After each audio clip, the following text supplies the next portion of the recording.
चलिए, ये रिकॉर्डिंग करने का भी मकसद ये है कि आप लोगों तक जो ये सेमिनार है इसका लिंक दिया जाएगा, ताकि आप लोग जब भी इन्फॉर्मेशन आपको चाहिए हो तो आप इसको दोबारा देख सकते हैं।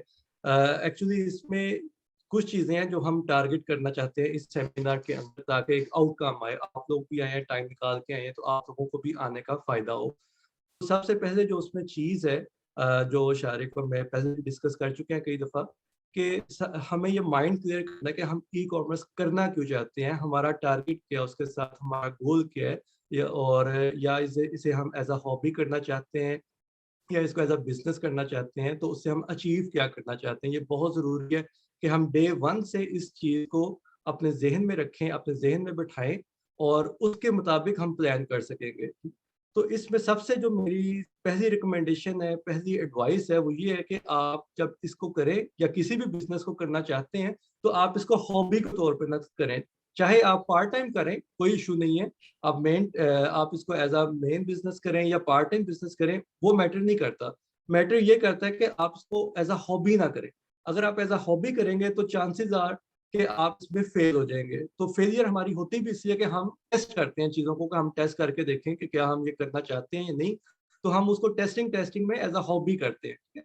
टेस्ट से मुराद ये नहीं होता कि हम उसको एज़ अ हॉबी करें, टेस्ट से मुराद ये होता है कि अगर हमने 10,000 यूरो सोचे हैं, तो हम 3,000 यूरो के साथ शुरू करके देखें उसे। लेकिन एफर्ट्स, हमारी मोटिवेशन, हमारी डेडिकेशन वो सेम होनी चाहिए, चाहे हमारी इन्वेस्टमेंट उसमें 1,000 यूरो की है, चाहे उसमें 50,000 यूरो की है। तो ये चीज़ है कि आप इसमें फुली मोटिवेशन के साथ करें, जो भी आपने करना है।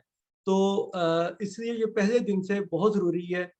मैं रिकमेंड यही करता हूँ हर एक को, जो भी बिज़नेस स्टार्ट करना चाहता है, कि पहले वो अपने गोल्स को सेट करे, इस चीज़ को समझे, इस चीज़ को अपने ज़हन में बिठाएँ कि हम ये जो काम करने जा रहे हैं, इसका मकसद क्या है ना, हमारे लिए इसका टारगेट क्या है।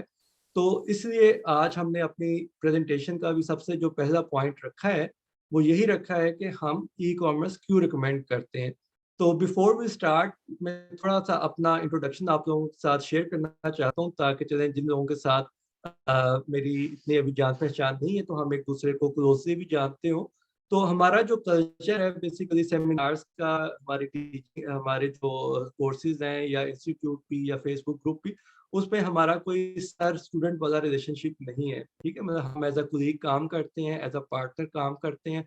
मतलब हम सब लोग एक कम्युनिटी को बिलॉन्ग करते हैं, और हम कम्युनिटी की बेहतरी के लिए काम करना चाहते हैं, और हमारी जो ख्वाहिश है वो ये है कि हमारे साथ वो लोग अटैच हों जो वाक़ई कुछ चेंज लेके आना चाहते हैं, अपनी ज़ात के हद तक भी, मतलब इंडिविजुअली भी और कलेक्टिवली भी।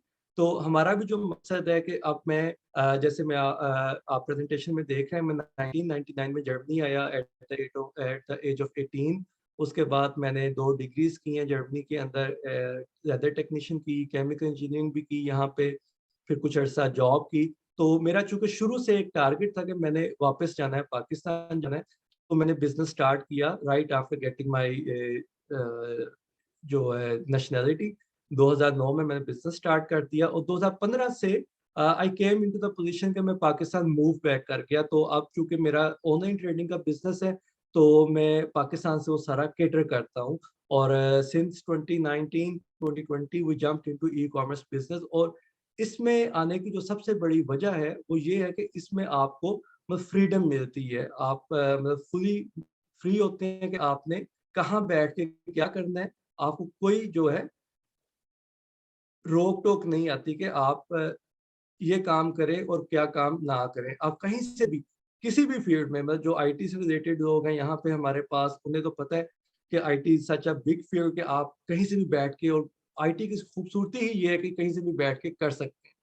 तो जो विज़न हम लेके चले हैं under the platform of green wave business solution, वो ये है कि हमने स्ट्रॉन्ग और वेल्दी बिज़नेस कम्युनिटी पाकिस्तान की डेवलप करनी है, जर्मनी, स्पेसिफिकली जर्मनी के अंदर, और इंटरनेशनली भी, जहाँ भी हमारी रीच हो सकती है।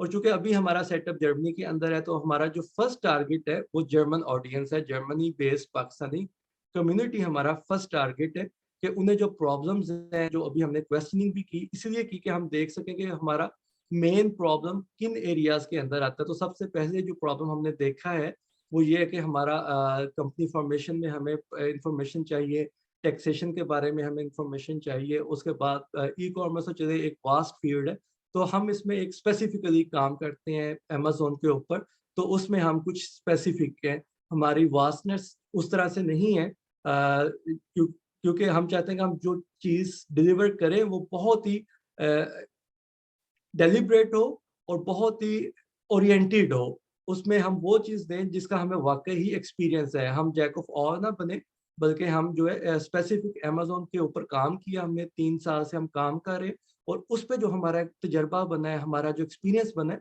उसकी बेस पे आप लोगों के साथ चीज़ें शेयर की जाएँ। अच्छा, इसमें अब हम आते हैं जो सबसे पहले हमारी है कि why to choose e-commerce business model, ठीक है? कि हम ई-कॉमर्स में ही क्यों काम करना चाहते हैं या क्यों काम करवाना चाहते हैं।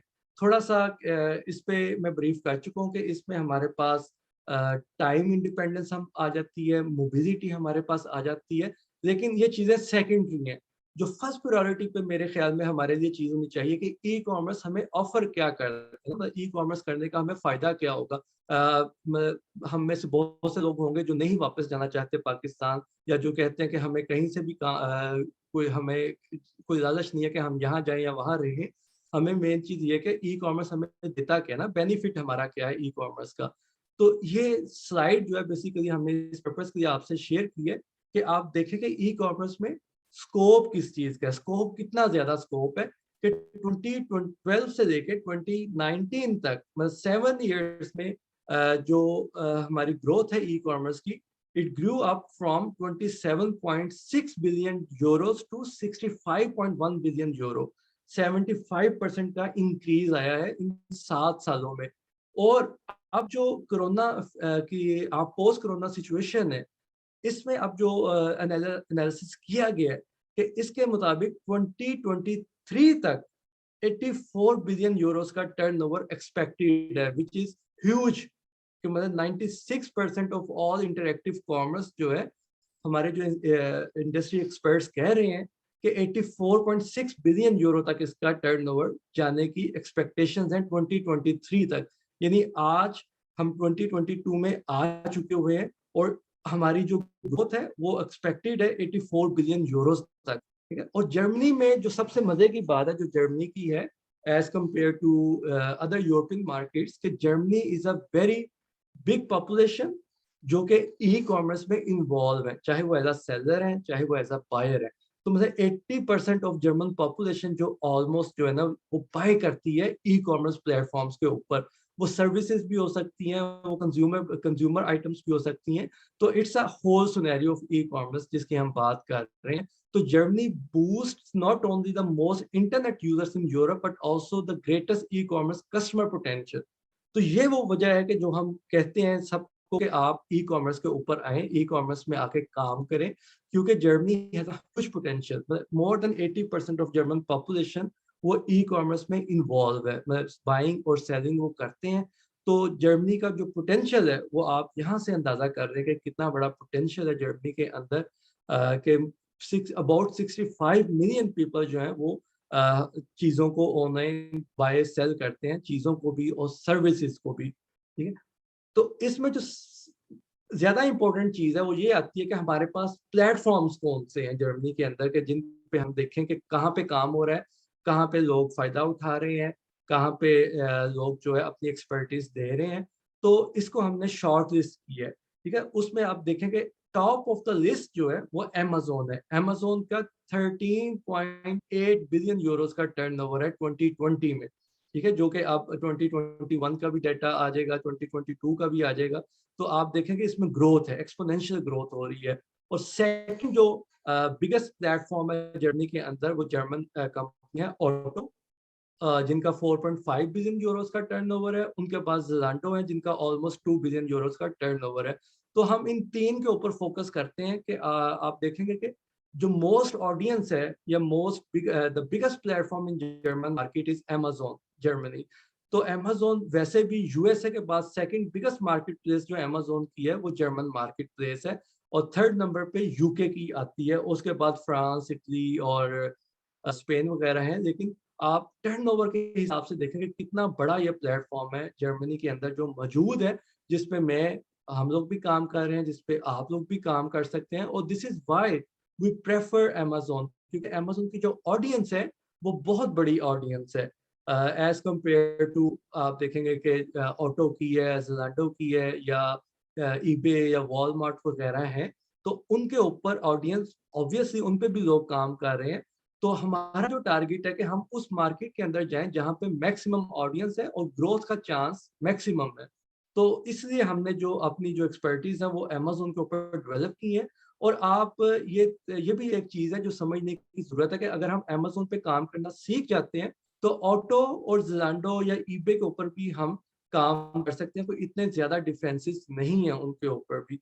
तो हम किसी भी मार्केट में काम कर सकते हैं प्रोवाइडेड के we are skilled with the best of the best कह लें कि जो मार्केट प्लेस है, जो उसका उस मार्केट प्लेस का जो प्लेटफ़ॉर्म है, उसके ऊपर अगर हम सीख जाते हैं, तो उसमें जो दूसरे प्लेटफ़ॉर्म्स हैं, उनमें भी हम आसानी से काम कर सकते हैं। अच्छा, अमेज़न का जो एक और बड़ा फ़ायदा है एज़ कम्पेयर टू ऑटो और जो और प्लेटफ़ॉर्म्स हैं, जैसे इसमें हमारा मीडिया मार्ट है, सैटर्न है, नोटबुक्स विज़िकर वगैरह है। Amazon is one of the platform जैसे ईबे भी है, ज़ेलांडो भी है, कि इन 3 प्लेटफ़ॉर्म्स की ख़ुसूसियत ये है कि ये आपको फुलफ़िलमेंट बाय अमेज़न भी देता है या फुलफ़िलमेंट बाय ईबे भी अब आनी शुरू हुई है। ईबे पे अभी आनी शुरू हुई है, जबकि ज़ेलांडो ने भी फुलफ़िलमेंट बाय ज़ेलांडो देनी शुरू कर दी हुई है रिसेंटली कुछ साल पहले। लेकिन अमेज़न जो इसको बहुत सालों से कर रहा है, तो अमेज़न का एक बहुत बड़ा नेटवर्क बन चुका हुआ है ऑल अक्रॉस द यूरोप, कि अमेज़न के जो वेयरहाउसेज़ हैं, जर्मनी के अंदर भी हैं, पोलिश पोलिश मार्केट में भी हैं, फ्रेंच में भी फ्रांस में भी हैं, स्पेन में भी हैं, चेक रिपब्लिक में भी हैं। इवन चेक में अमेज़न का अपना प्लेटफ़ॉर्म नहीं है, लेकिन अमेज़न के वेयरहाउसेज़ हैं। तो अमेज़न ऑफर्स अस अ ह्यूज पोटेंशियल कि हम ना सिर्फ जर्मनी में कंपनी रजिस्टर करवा के जर्मनी में सेल कर सकते हैं, बल्कि उसके अलावा हम जा सकते हैं, पोलैंड में जा सकते हैं, मतलब ऑल अक्रॉस द यूरोप हम सेल कर सकते हैं, स्पेन में, फ्रांस में, नीदरलैंड में। तो हमें एक कंपनी में हम रजिस्टर करवा के, मतलब एक कंट्री में हम रजिस्टर करवा के, तो हम ऑल अक्रॉस द यूरोप जो है अमेज़न के थ्रू जा सकते हैं, जो कि अभी बिल्कुल, सिर्फ बिल्कुल। ज़ोमैटो ने कुछ मुल्कों में ऑफर दिया है, लेकिन मैक्सिमम जो कंट्रीज़ हैं वो अमेज़न के थ्रू हम टारगेट कर सकते हैं। तो ये हमारा जो पहला जो पॉइंट है आज बिल्कुल, इस की इस सेशन स्लाइड का। में फ़राज़ भाई ने जी, जी, आप ऐड करें। मैं यही कह रहा था कि इस स्लाइड में फ़राज़ भाई ने ये सारे ऑनलाइन प्लेटफ़ॉर्म्स मेंशन किए हैं कि कितना ज़्यादा टर्नओवर है। लेकिन जिस तरह अमेज़न सबसे बड़ा है, लेकिन बाकी जो प्लेटफ़ॉर्म्स हैं, ये सब आपको अपॉर्च्युनिटी भी नहीं देते ना कि आप एप्पल स्टोर पे जाकर हम अपनी प्रोडक्ट तो नहीं दे सकते। तो ये जनरल आइडिया दे रहे हैं कि टर्नओवर कितना ज़्यादा है। लेकिन अमेज़न एक ऐसा प्लेटफ़ॉर्म है जो आपको एज़ अ स्मॉल बिज़नेसमैन ये अपॉर्च्युनिटी देता है कि आप अपने आइटम्स जो हैं वहाँ पे लिस्ट कर सकें। तो इसीलिए हम लोग अमेज़न को बहुत ज़्यादा फ़ोकस कर रहे हैं, यहाँ पर अपने कोर्सेज़ में भी। बिल्कुल, देखो उसका मकसद ये है कि हम उस प्लेटफ़ॉर्म के ऊपर जाके काम करें या सीखें जिसके ऊपर मैक्सिमम ऑडियंस है। हमें उस पे काम करना आ जाएगा तो हम बाकी सारे प्लेटफ़ॉर्म्स के ऊपर ईज़िली काम कर सकते हैं। तो बिल्कुल। और इसके साथ हमारी जो रीच है, मतलब ऑल अक्रॉस द यूरोप हम जा रहे हैं, तो ये कोई और प्लेटफ़ॉर्म ऑफ़र नहीं करता अभी तक। ज़ेनाडो ने किया है शुरू, लेकिन इनके भी अभी अभी पर्टिकुलर कंट्रीज़ हैं जिनमें ये कर रहे हैं। लेकिन अमेज़न की जो नेटवर्किंग है ये बहुत स्ट्रॉन्ग है, वेयरहाउसिंग बहुत स्ट्रॉन्ग है, इनकी जो सर्विसेज़ हैं ऑल अक्रॉस द यूरोप बहुत बेनिफिशियरी हैं। मतलब हम एक मुल्क में रजिस्टर करवाएँ जैसे हम जर्मनी में टारगेट कर रहे हैं, जर्मनी में रजिस्टर करवा के हम अपने जो प्रोडक्ट्स हैं उसको ऑल अक्रॉस द यूरोप हम सेल कर सकते हैं। तो this is a point why we recommend Amazon, ठीक है? अच्छा, इसके साथ जो दूसरे टारगेट्स हैं जो हमारे पास हम अचीव कर सकते हैं ई-कॉमर्स के साथ, वो ये है कि हम इंडिविजुअल इनकम को हम इंक्रीज़ कर सकते हैं। फ्रीडम है, mobility to work from anywhere in the world, ये हम डिस्कस कर चुके हैं कि हम कहीं से भी जा सकते हैं।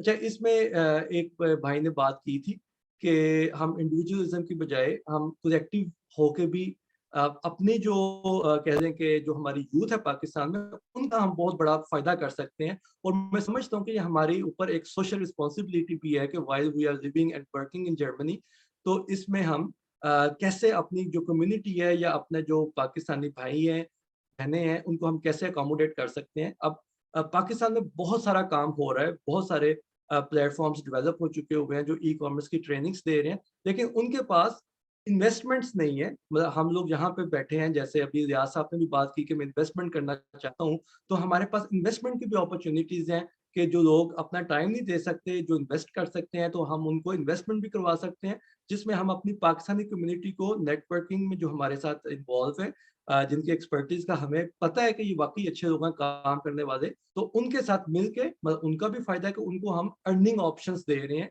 कि while living in Pakistan they can earn in euros, they can earn in dollars, they can earn in foreign remittance, ठीक है? फॉरेन करेंसी में वो अर्न कर सकते हैं और फॉरेन रेमिटेंस हम देते हैं पाकिस्तान को। तो ये हर तरह से हमारा यहाँ बैठे का भी फ़ायदा है और हमारे जो बहन-भाई या दोस्त पाकिस्तान में बैठे हैं, उनके लिए भी फ़ायदा है। और मैं तो ये समझता हूँ कि ये हम जो लोग जर्मनी के अंदर बैठे हैं, अगर हम इस चीज़ को अवेल नहीं कर रहे, तो हम अपनी सोशल रिस्पॉन्सिबिलिटी से थोड़ा-सा एस्केप कर रहे हैं कि हमारे बिल्कुल, ऊपर बिल्कुल। ये हुँ, सोशल रिस्पॉन्सिबिलिटी हमें लेनी चाहिए और इसीलिए हमने ये प्लेटफ़ॉर्म भी डेवलप किया है, इसी सोशल रिस्पॉन्सिबिलिटी के तहत कि हम अपनी कम्युनिटी को जर्मनी के अंदर भी, हम अपनी कम्युनिटी को पाकिस्तान के अंदर भी उन्हें पे बैक करें, किसी सपोर्ट भी कर सूरत सकते में। बिल्कुल। और मेरा ख़्याल है ये बड़ी अच्छी सूरत है कि हम उनको अर्निंग ऑप्शंस दें, ताकि हम उन्हें चैरिटी की तरफ ना लेके जाएँ। अगर हमने अपने फैमिली मेंबर्स का, अपने किसी रिलेटिव का, किसी दोस्त की बेहतरी करनी है, तो हम उनको हुनर सिखाएँ। जैसे एक कहावत भी है कि मछली ना दें बल्कि मछली पकड़ना सिखाएँ। तो ये एक सोशल रिस्पॉन्सिबिलिटी भी है हम सबके ऊपर। तो ये जो बेसिकली हमारा प्लेटफ़ॉर्म है ग्रीन वेव बिज़नेस सॉल्यूशन, इसका हमारा ऑफ़िस जर्मनी के अंदर भी है, पाकिस्तान के अंदर भी है, जिसके थ्रू हम ये नेटवर्किंग कर रहे हैं, कम्युनिटी बेस्ड टास्क है ये बेसिकली। इसमें इंडिविजुअली हम काम नहीं कर रहे, इंडिविजुअली मैं जो कर रहा हूँ उसका तो फ़ायदा मुझे हो रहा है। लेकिन ये जो प्लेटफ़ॉर्म है हमने बनाया है, इसका जो मकसद है, वो ये है कि हम ज़्यादा से ज़्यादा लोगों को कैटर करें। अच्छा, इस पे अब हम बात करेंगे कि हम करवाते क्या हैं, लेकिन उससे पहले हम शुरू करते हैं कि बिज़नेस मॉडल्स क्या हैं? क्योंकि आप लोग सारे हैं इन्वेस्टर्स यहाँ पे जो काम करना चाहते हैं, जो जॉब्स कर रहे हैं, जिनके पास इन्वेस्टमेंट्स हैं, जिनके पास आगे पीआर आ रही है या नेशनैलिटीज़ आ चुकी हुई हैं और वो आगे कुछ करना चाहते हैं। तो इसमें बेसिकली हम 3 तरह के बिज़नेस मॉडल्स के ऊपर टारगेट करते हैं, जिसमें सबसे पहले है प्राइवेट लेबल का बिज़नेस मॉडल। जब प्राइवेट लेबल क्या होता है, इसको अब मैं ब्रीफली एक्सप्लेन करता हूँ। इसको आप के साथ वीडियो भी हम शेयर करेंगे जो स्पेसिफिकली इन चीज़ों के ऊपर है। वो थोड़ी लेंथी वीडियोज़ हैं, तो वो आपके साथ अभी नहीं शेयर की कि आप लोगों का टाइम सेव हो जाए। तो मैं जो ना इसको ब्रीफली समराइज़ करता हूँ ताकि हम जल्दी से जल्दी इसको ओवरव्यू करें। जब प्राइवेट लेबल बेसिकली उन लोगों के लिए है जो कि चाहते हैं कि हम अपना एक ब्रांड बनाएँ, अपना एसेट क्रिएट करें, क्योंकि आपका जो ब्रांड है, वो आपका एसेट है, ठीक है? इसमें 2 चीज़ें होती हैं जो कि बहुत इम्पोर्टेंट है कि इसमें एक तो इन्वेस्टमेंट ज़्यादा है।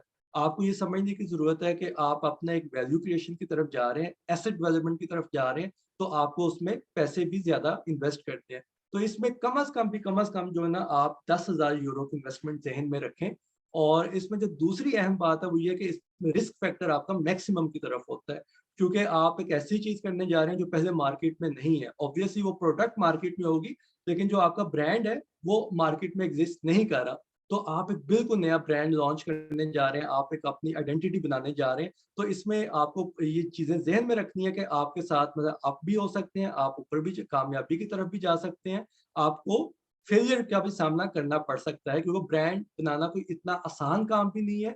लेकिन ई-कॉमर्स का जो मैं दोबारा रिपीट करता हूँ, ई-कॉमर्स का जो सबसे बड़ा फ़ायदा है वो ये है कि ये तकरीबन 10,000 यूरो में हमें टेस्ट करवा सकता है कि हम कितने कामयाब हो सकते हैं। अच्छा, इसमें एक चीज़ जो मैं क्लियर कर दूँ कि जो मैं रिस्क की बात कर रहा हूँ, तो रिस्क इज़ नॉट 100% फेलियर, ठीक है? रिस्क की जब हम बात करते हैं तो इसमें हम बात करते हैं कि फेलियर के जो चांसेज़ हैं वो तो 50-50 हैं। हम सक्सेसफुल भी हो सकते हैं, हम उसमें फेलियर की तरफ भी जा सकते हैं। लेकिन फेलियर का क्या मतलब है?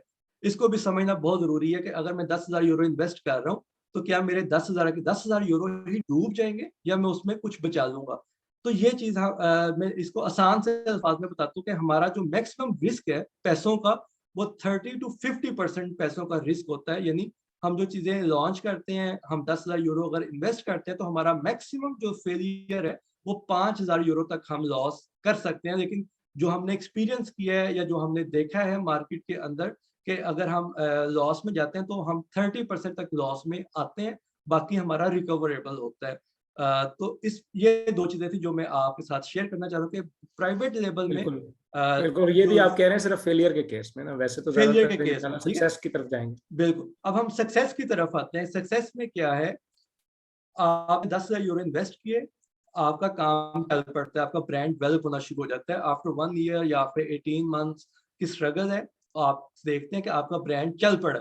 अब आपके पास ऑप्शंस क्या है ना, अब आप उसमें मज़ीद पैसे इन्वेस्ट करना शुरू कर सकते हैं, बैंक आपको लोन दे देता है, कोई इश्यू नहीं है ना, बैंक आपको लोन दे सकता है, आपके पास अपनी इन्वेस्टमेंट है, आप वो कर सकते हैं। अच्छा, इसमें जो असल चीज़ है ना, वो ये है कि आपका एसेट डेवलप होना शुरू हो चुका हुआ है।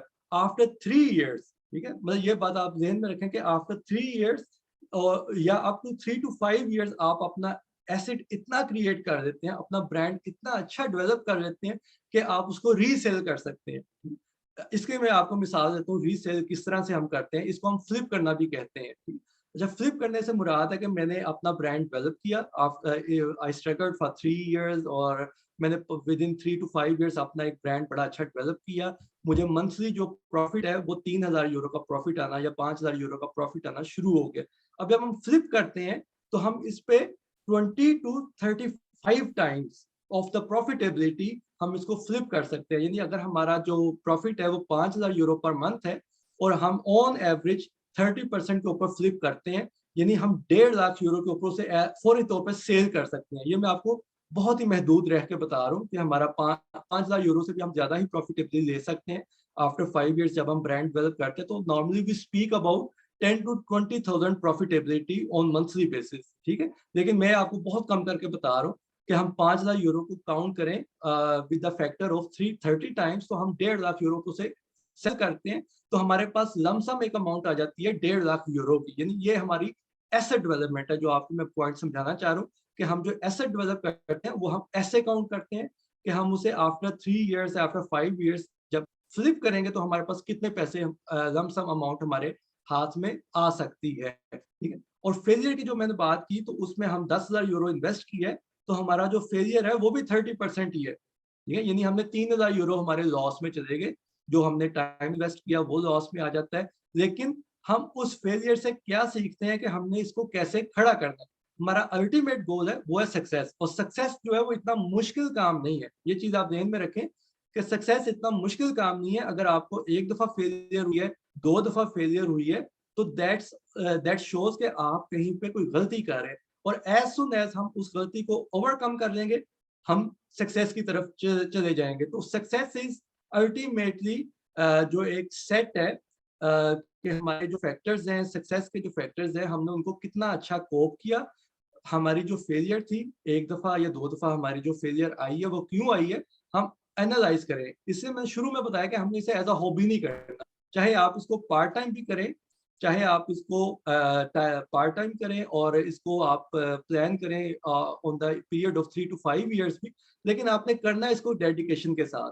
आपने करना है इसको मोटिवेशन के साथ है, हॉबी के तौर पे इसको नहीं करना आपने। तो ये था हमारा बेसिकली प्राइवेट लेबल के हवाले से थोड़ा ब्रीफ इंट्रोडक्शन। अच्छा, अब सेकंड इसमें बिज़नेस मॉडल है वो है एफबीए होलसेल का। फराज, अभी एक आप स्लाइड आगे करना शायद भूल गए थे, वो स्लाइड्स। नहीं, स्लाइड्स में बेसिकली ना इतना वो है नहीं, स्लाइड्स के साथ बहुत लंबा हो जाता है ना, तो ठीक इसलिए है मैंने इसको सर। शॉर्ट किया है। तो इस पे अब सेकंड बिज़नेस मॉडल है हमारा होलसेल का। होलसेल बेसिकली क्या होता है कि हम लोकल मार्केट से चीज़ें उठाते हैं और इसको हम रिटेल करना शुरू कर देते हैं। हम होलसेल में बाय करते हैं और रिटेल में हम इसको सेल करना शुरू कर देते हैं।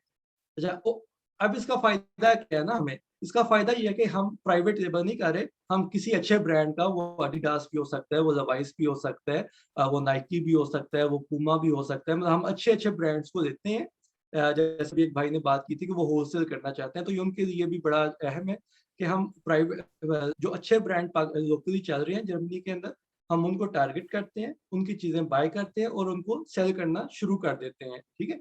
तो उसका फ़ायदा क्या है कि हम एक रनिंग बिज़नेस के अंदर चले जाते हैं।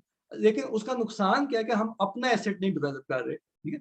लेकिन हमें एक्सपीरियंस मिल रहा है, ये उसका फ़ायदा है, ये उसकी प्रॉस में आ जाता है, और कॉन्स में ये आ जाता है कि हम अपना एसेट नहीं डेवलप कर रहे, और आफ्टर 3 इयर्स हमारी कोई स्टैंडिंग नहीं होगी, हम दूसरों के लिए काम कर रहे हैं। लेकिन ये है कि हम इस काम को करते-करते एक्सपीरियंस भी गेन कर रहे हैं और हमारी हिम्मत बढ़ जाती है। यानी जो लोग प्राइवेट लेवल में शुरू में डरते हैं रिस्क लेने से, वो होलसेल में भी जा सकते हैं, या थर्ड मॉडल हमारा ड्रॉप शिपिंग का, वो उसमें भी जा सकते हैं। लेकिन जो चीज़ है वो ये है कि आफ्टर 3 इयर्स आप फिर ज़ीरो पे हो जाएँगे ना, मतलब मैंने होलसेल पे स्टार्ट किया, मैंने अपनी एसेट क्रिएशन करने की बजाय मैं उस पे मैंने ये किया कि मैं जाके दूसरे ब्रांड्स को सेल करना शुरू किया कि मैं सीखूँ। लेकिन आफ्टर 3 इयर्स या 2 इयर्स मैं फिर ज़ीरो पे हूँ ना, मेरा कोई एसेट नहीं है। प्राइवेट लेवल में रिस्क आपका अभी भी उतना ही होगा, ठीक है? रिस्क आपका अभी भी उतना ही होगा, लेकिन ये है कि आप ये हो जाता है कि मैं कुछ एक्सपीरियंस हो गया, मुझे बिज़नेस करना आ गया या मैंने मार्केट को उतार-चढ़ाव को देख लिया। तो ये थोड़ा-सा बेनिफिट इमोशनली हम ले सकते हैं होलसेल के ऊपर। अच्छा, होलसेल को हम 3000 यूरो से भी शुरू कर सकते हैं, 5000 यूरो से भी शुरू कर सकते हैं और इसकी जो प्रॉफिटेबिलिटी है डेफिनिटली वो प्राइवेट लेवल से कम है, क्योंकि हम ऑलरेडी किसी का मटेरियल खरीद के उसको सेल कर रहे हैं, तो इस पे हम इतनी ज़्यादा प्रॉफिटेबिलिटी नहीं दे सकते। लेकिन चूँकि हमारा जो रिस्क है वो कम है, तो इसमें हमारे लॉस का जो फैक्टर है वो भी अप टू 10% रह जाता है, व्हेयरएज़ हमारा प्राइवेट लेवल में 30% का आता है। इसमें हमारी जो लॉस की परसेंटेज है वो 10% तक चली जाती है। मतलब ऑलमोस्ट नियर टू मिनिमम है, ये 10% 5% हमारा लॉस रेशियो आ सकता है होलसेल के ऊपर। और व्हेयरएज़ कि हमारी जो प्रॉफिटेबिलिटी है वो 10 टू 15% की प्रॉफिटेबिलिटी आती है। और इस पे मैंने आपको बताया, हम दूसरों का मटेरियल खरीदते हैं, दूसरों की चीज़ें लेते हैं, उसको हम रीसेल करते हैं। तो ये होलसेल का एक ब्रीफ सा इंट्रोडक्शन है। जब थर्ड मॉडल जो है ना वो ड्रॉप शिपिंग है, ये मैं स्पेसिफिकली आज जो सेशन मैं डिस्कस करना चाह रहा था सेशन के अंदर, वो ड्रॉप शिपिंग है, क्योंकि हमारी किसी वीडियो के अंदर हमने अभी तक ड्रॉप शिपिंग को नहीं एड्रेस किया हुआ। तो ये हमारा पहली दफ़ा है कि हम ड्रॉप शिपिंग को ऑफिशियली इंट्रोड्यूस करवा रहे हैं, कि हम इसकी भी अब ट्रेनिंग शुरू कर रहे हैं। इसके ऊपर हमने तकरीबन 1 साल से काम कर रहे थे, उसके बहुत अच्छे रिजल्ट्स आए हैं।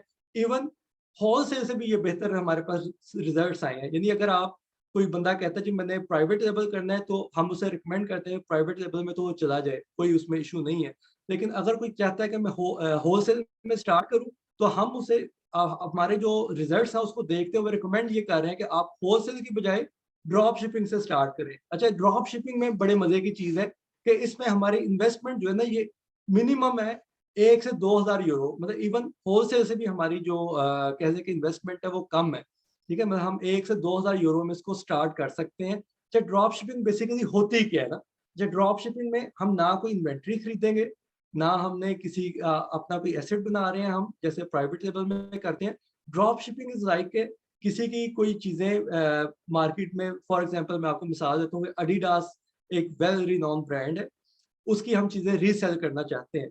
एक ऑप्शन तो मैंने बताया होलसेल में, हम उनसे कहें जी हम आपके 50 पीस या 100 पीस हम खरीद के अपने पास रख लेंगे और उसको रीसेल करेंगे। अच्छा, ड्रॉप शिपिंग में ऐसा नहीं होता। ड्रॉप शिपिंग में हम किसी की इन्वेंटरी नहीं खरीदते, बल्कि हम उनसे परमिशन ले लेते हैं, या हम देखते हैं कि कौन से ऐसे ब्रांड्स हैं जो अमेज़न के ऊपर, ईबे के ऊपर सेल नहीं कर रहे खुद से, तो हम उनको रीसेल करना शुरू करते हैं, उनको टारगेट करते हैं। इसको हमारे पास टर्म है मी टू करने की, हम इसे कहते हैं कि हम उन्हें मी टू कर देते हैं अमेज़न के ऊपर, ठीक है? इसके कुछ क्राइटेरियाज़ हैं ना, वो जो हम ट्रेनिंग्स करवाते हैं उसमें हम कुछ क्राइटेरियाज़ हैं, उनको हम फुलफिल करते हैं, कुछ लीगल इश्यूज़ हैं, उनको हम फुलफिल करते हैं, उसके बाद करते हैं। अभी आपको एक जनरल ओवरव्यू दे रहा हूँ कि ड्रॉप शिपिंग में हम उनको इन्वेंटरी नहीं बाय करेंगे, हम सिर्फ़ उनकी लिस्टिंग्स को उठाएँगे अपने सेलर सेंट्रल पे, या अपनी शॉप जाके, जो हमारी ई-कॉमर्स शॉप है, उस पे जाके हम उसे पब्लिश कर देंगे कि हमारे पास भी ये चीज़ें हैं, हम इसको सेल कर रहे हैं। तो इसको हम लिस्टिंग कहते हैं, हम इसको लिस्टिंग करके सेल करना शुरू कर देंगे। अब जैसे ही कोई ऑर्डर आएगा मेरे पास, तो मेरे पास तो लिस्टिंग नहीं है, मेरे पास इन्वेंटरी नहीं है, मैं उसे कहाँ से फुलफिल करूँगा?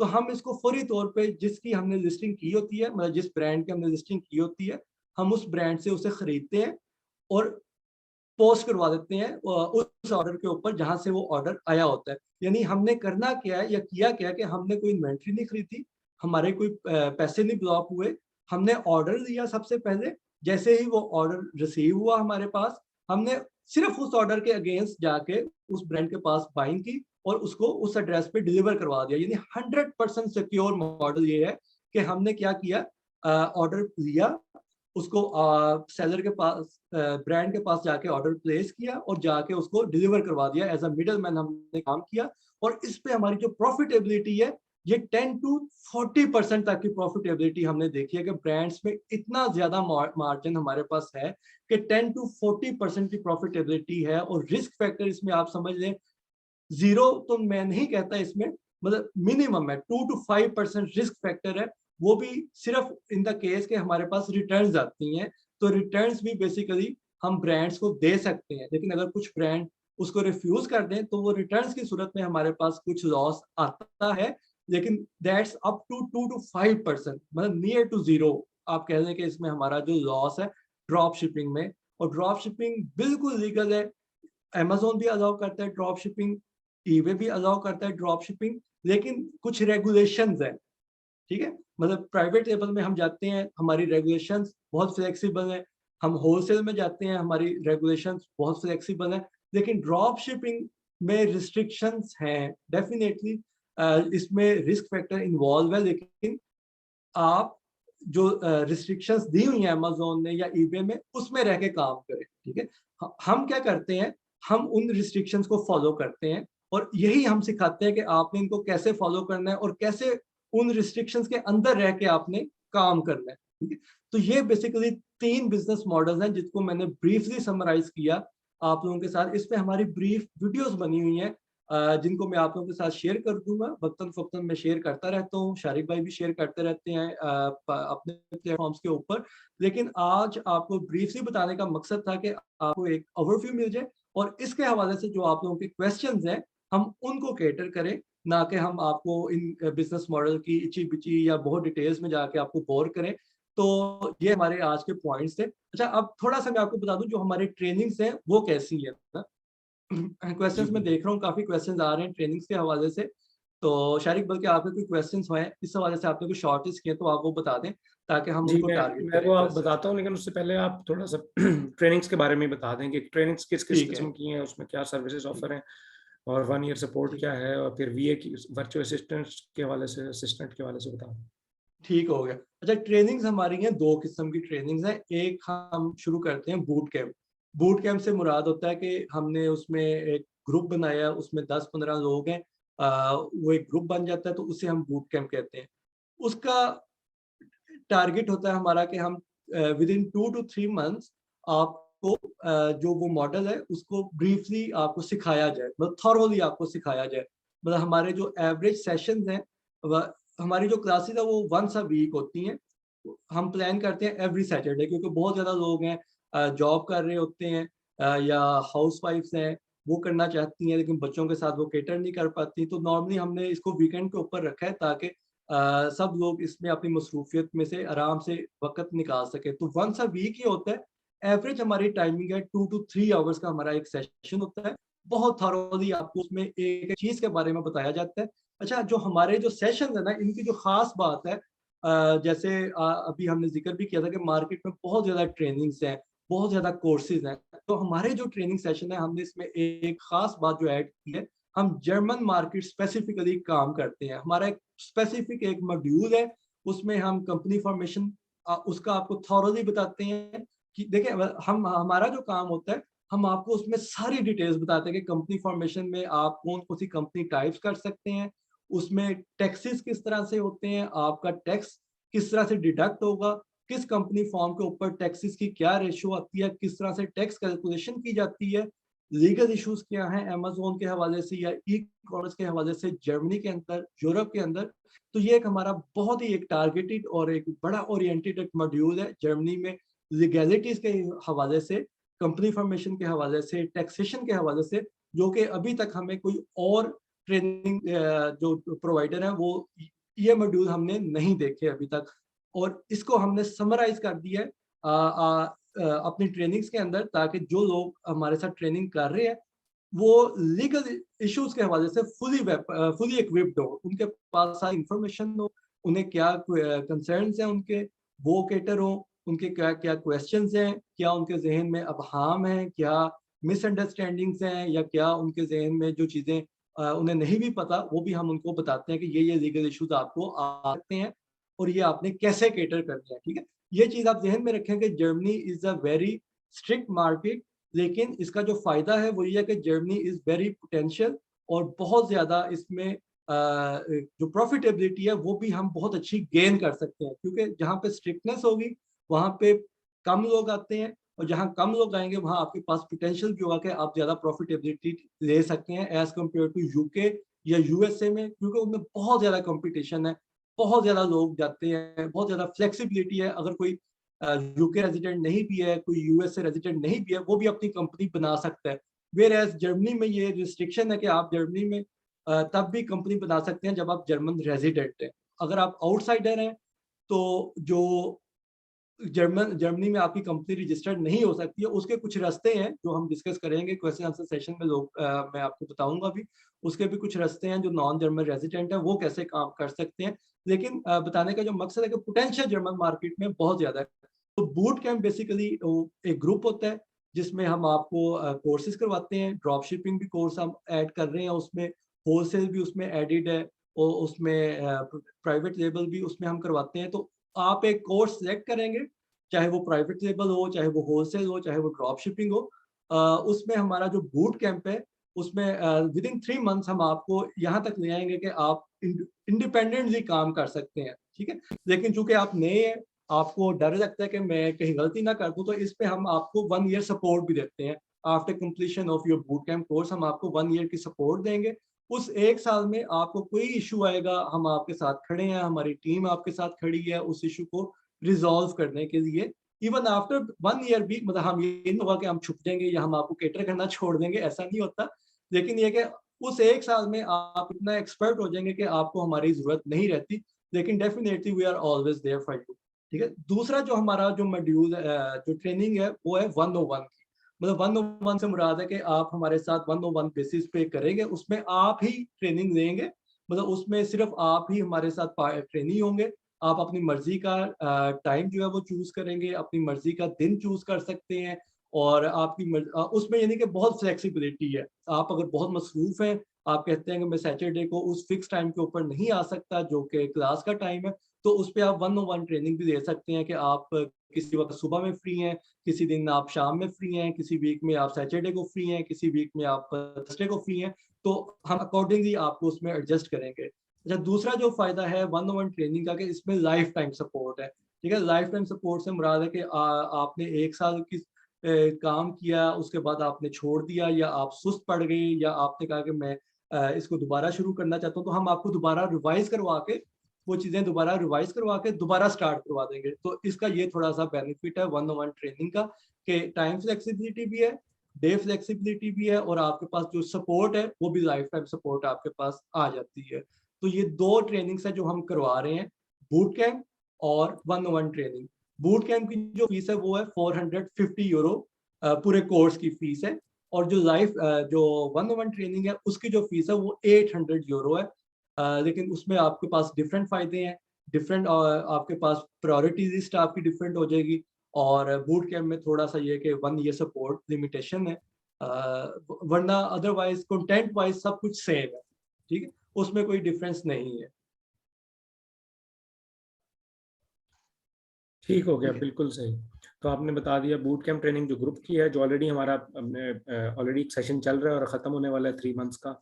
और किसी ने पूछा टेस्टिमोनियल्स का, तो हम उनसे कहेंगे कि जी आप लोग अपने रिव्यूज़ और टेस्टिमोनियल्स भी दें, और ज़ाहिर है कि उन सब लोगों अच्छा, को टेस्टिमोनियल्स की बेनिफिट। भी बड़े ना मज़े की बात है कि इसको मैं बताता हूँ कि हमने बेसिकली अभी तक जो है पहला बूट कैंप हमने शुरू किया जर्मनी के अंदर। इससे पहले हमारी ट्रेनिंग्स थी वीए की, पाकिस्तान के अंदर हमने करवाई हैं। तो अब हम वीए का जो हमने कोर्स ना उसको हम ऑनलाइन करने जा रहे हैं वीडियोज़ की सूरत में। जैसे अभी मेरा ख़्याल है आसमा ने भी पूछा था कि आप कोई वीडियो बेस्ड भी कोर्स शुरू कर रहे हैं, तो वो भी अब हम इंशाल्लाह शुरू कर देंगे। ईद के बाद हमारा जो है वीडियो बेस्ड कोर्स भी आ जाएगा। लेकिन उस पे आपको सपोर्ट नहीं कोई मिलेगी, उस पे आपको सिर्फ वीडियोज़ मिल जाएँगी, तो उस पे आपके पास कोई सपोर्ट नहीं होगी। तो अभी जो हमारा बूट कैंप है, इसके जो टेस्टिमोनियल्स हैं, उसकी मैं मज़े की बात बताता हूँ कि हमने अपने जो ग्रुप के जो लोग हैं, उन्हें कहा है कि वो शेयर करें, लेकिन after completion of the whole course, ताकि वो जो टेस्टिमोनियल है, वो एक जेन्युइन होगा ना। तो लेकिन अभी तक चूँकि हमारा जो ताल्लुक है मेरा और शारिक का, हमारा जो है हम पब्लिक फोरम्स के ऊपर हम मौजूद हैं। मतलब आपका भी ग्रुप है, आप हमारे साथ वहाँ पे कोलैबोरेट कर रहे हैं। हमारा भी पब्लिक ग्रुप है, हम किसी से छुप के नहीं यानी बैठे भाग के हुए, कहीं नहीं जा सकते, आके कहीं नहीं जा रहे। तो इमेज हमारी जो स्टेक पे लगा रिव्यूज हुआ है, है। बिल्कुल हम पब्लिक के सामने बैठे हुए हैं। और हमारे जो ग्रुप्स के अंदर आप देखेंगे कोई बैड रिव्यूज नहीं आ रहे, मतलब किसी के बैड एक्सपीरियंसेस नहीं अभी तक आ रहे। जो भी आ रहा है वो या तो हेल्प सीख कर रहे हैं, या वो अच्छी बातें ही आ रही हैं। तो ये हमारे लिए बड़ी एक हौसला अफ़ज़ा बात है कि उसमें हमारे पास कोई बैड या नेगेटिव रिव्यूज अभी तक नहीं आ रहे। तो बाकी जो टेस्टिमोनियल्स है वो इंशाल्लाह ईद के बाद आने शुरू हो जाएंगे। वो आप लोगों के पास सारी चीज़ें आती जाएँगी। बिल्कुल ठीक हो गया। मेरे ख्याल में अब क्वेश्चन्स की तरफ ही चलते हैं, तो बेशक आप वो स्क्रीन शेयरिंग खत्म कर दें, ताकि फिर चलें पता ठीक है, चलता रहे मैं कौन इसको पूछ रहा है, कौन नहीं पूछ रहा। क्वेश्चन्स काफ़ी सारे आए हैं, मैं नीचे से शुरू करता हूँ, कुछ ना कुछ। अच्छा, 1 टू 1 का भी आपने बता दिया कि आप कोर्सेज़ ऑफ़र कर रहे हैं अमेज़न एफपीए वगैरह के, ग्रुप का भी हो गया। और इसके बाद अगर हम पीछे जाएँ, पिछले सेमिनार्स की रिकॉर्डिंग। अच्छा, इसके बाद हम ये कर लेते हैं फराज भाई कि हम ना सब्सक्राइबर लिस्ट जनरेट कर लेते हैं, क्योंकि अभी हमें ये नहीं पता आज का ये सेशन है कि जिस लोग ने ज्वाइन किया, हमारे पास एज सच कोई ईमेल लिस्ट कोई नहीं है।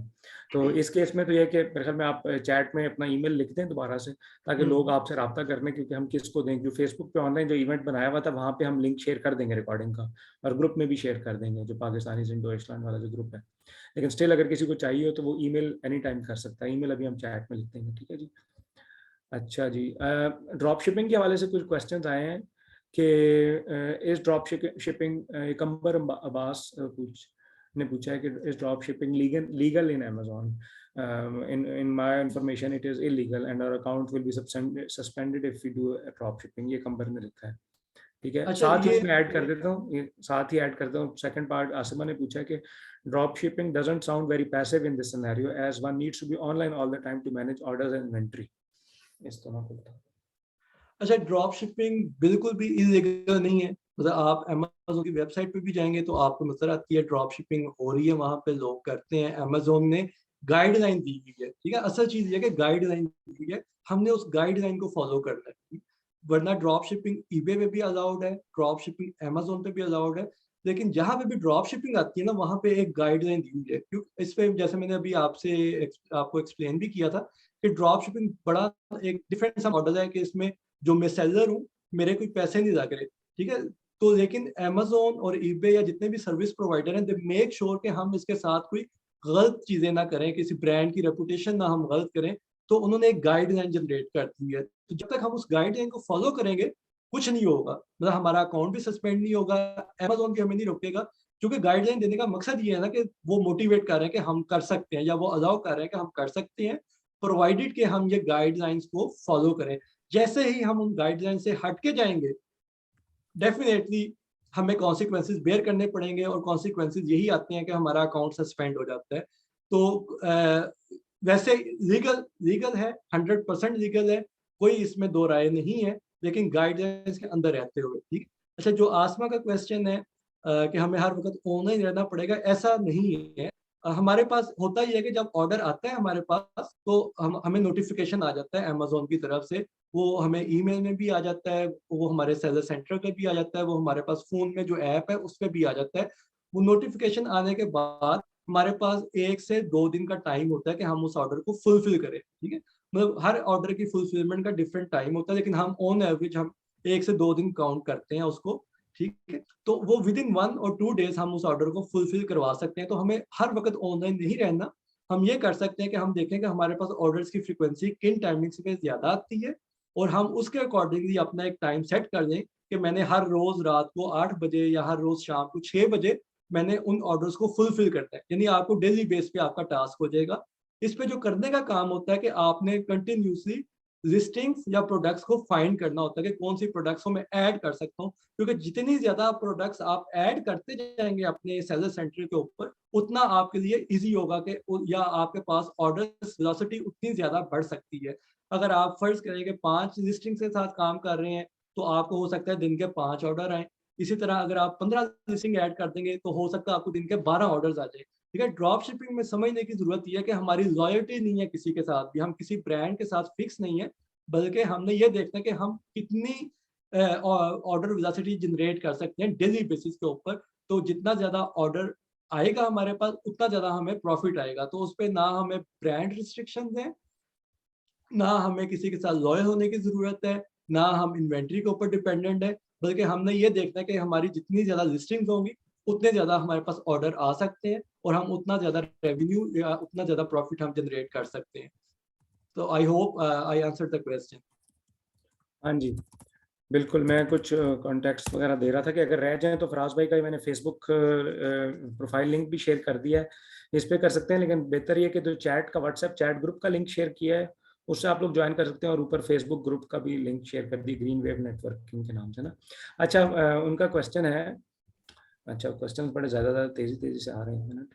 हाँ, ज़िदान सैयद कह रहे हैं कि जी सर, अगर आप अमेज़न से पैसे कमा रहे हैं तो फिर why are selling course? I guess it may be a waste of time for you. Most of Amazon people sell course at the end. I have followed Amazon Audible some time back. Raj भाई, इसका आप answer दे सकते हैं, लेकिन मेरा इसमें एक comment ये है कि अभी हमने शुरू में एक बात की कि हम लोगों की एक सोशल रिस्पॉन्सिबिलिटी है। फराज इंजीनियरिंग करने के बाद, जॉब करने के बाद बहुत सालों से ऑनलाइन अपना काम कर रहे हैं, जिसकी वजह से आज ये हैम्बर्ग में इतने अरसे रहते हैं, लेकिन आप ज़्यादा साल का हिस्सा पाकिस्तान में गुजारते हैं फैमिली के साथ। जब दिल करता है वापस आ जाते हैं। अभी कल ये वापस इधर आए हैं हैम्बर्ग, और मैं इधर इस्लामाबाद आया हूँ। तो अपने बिजनेस का है कि फ्लेक्सिबिलिटी हो जाती है, प्लस आप लोगों की हेल्प भी कर सकते हैं। पाकिस्तान में भी जॉब्स क्रिएट कर रहे हैं, खुद तो कमा रहे हैं। तो बेसिकली ये हम दूसरों को भी ये इन्फॉर्मेशन देना चाह रहे हैं, ताकि आप लोग भी इस चीज़ में आ सकें। बहुत सारे हाउस वाइफ्स आना चाहती हैं, वो साइड पे इनकम शुरू हो जाती है उनकी। फराज, आप बताएं इस बारे में। अच्छा, बिल्कुल आपने बड़े अच्छे पॉइंट्स इस पे कैटर किए हैं।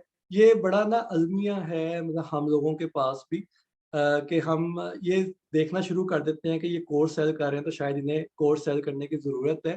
तो इसको थोड़ा-सा मैंने शुरू में इसलिए ब्रीफ किया था कि ये हम सोशल रिस्पॉन्सिबिलिटी के ये तहत कर रहे हैं। चार्जेज़ हमने इसके इसलिए रखे हुए हैं क्योंकि इस पे हमारी बहुत ज़्यादा एक्सपर्टीज़ इन्वॉल्व होती है, हमारा बहुत ज़्यादा टाइम इन्वॉल्व होता है। जैसे मैं आपको बताया कि वीकली जो हमारा सेशन है, it takes us 2 to 3 hours, ठीक है? इस पे जो हमारे ट्रेनर्स हैं या एक्सपर्ट ट्रेनर्स हैं, उनका एक्सपीरियंस है, वो उन्हें हम पे करते हैं ताकि वो बेस्ट ट्रेनिंग हम दे सकें।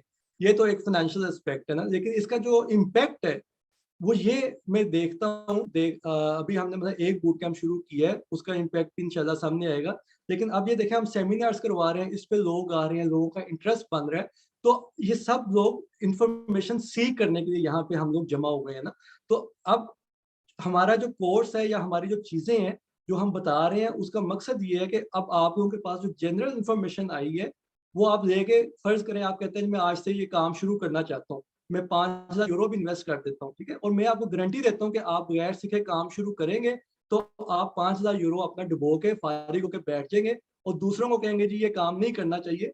ये काम करना बुरी बात है, मतलब हम लोग कामयाब नहीं हो सकते क्योंकि Germany is a very tough market. Germany has a high percentage of taxation. तो जर्मनी में कोई भी बिज़नेस ना करे। मैंने ये भी चीज़ें मैं सब सफ़र की हुई हैं, एक्सपीरियंस भी की हुई हैं। और जब मैंने बिज़नेस स्टार्ट किया, मैं ये एग्ज़ाम्पल देता हूँ कि मेरे पास कोई गाइडेंस देने वाला कोई बंदा नहीं था कि जिसके पास मैं जाके पूछूँ कि मैं ये काम कैसे कर सकता हूँ।